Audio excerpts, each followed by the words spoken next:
التي في وذهبت إلى بيت لم تعرفيه وإلى صديق لم تألفيه بنيتي كوني له أمة يكن لك عبدا إياك ألا تعصي له أمرا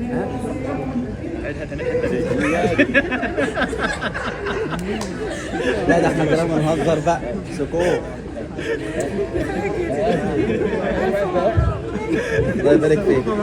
إن الحمد لله نحمده ونستعين به ونستهديه ونستغفره ونعوذ بالله من شرور أنفسنا وسيئات أعمالنا.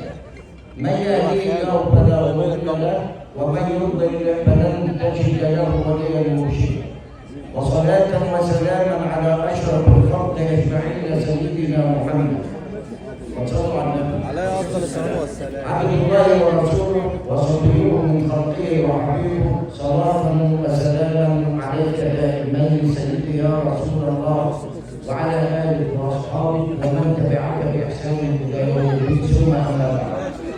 الحمد لله رب العالمين الذي أحل النكاح وحرم السباع، الذي قال في محكم التنزيل وهو أصدق القائلين: يا أيها الناس اتقوا ربكم الذي خلقكم من نفس واحدة وخلق منها زوجها وبث منهما رجالا كثيرا ونساء واتقوا الله الذي تساءلون به والأرحام إن الله كان عليكم رقيبا.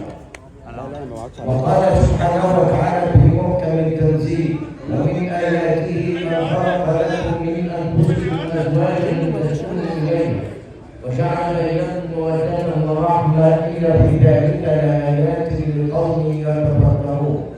وقال صلى الله عليه وسلم معلما وكيل الزوج عند اختيار الزوج: أستاذ عبد الكريم، إذا جاءكم من ترضون دينه وخلقه فزوجوه إلا تفعلوا تكن فتنة في الأرض وفساد كبير.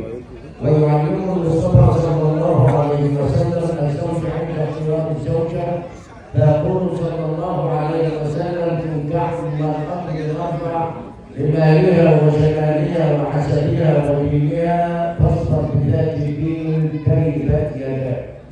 النكاح أي زواج سنة من سنن الأنبياء والمرسلين، وقد عرفه علماء اللغة بأنه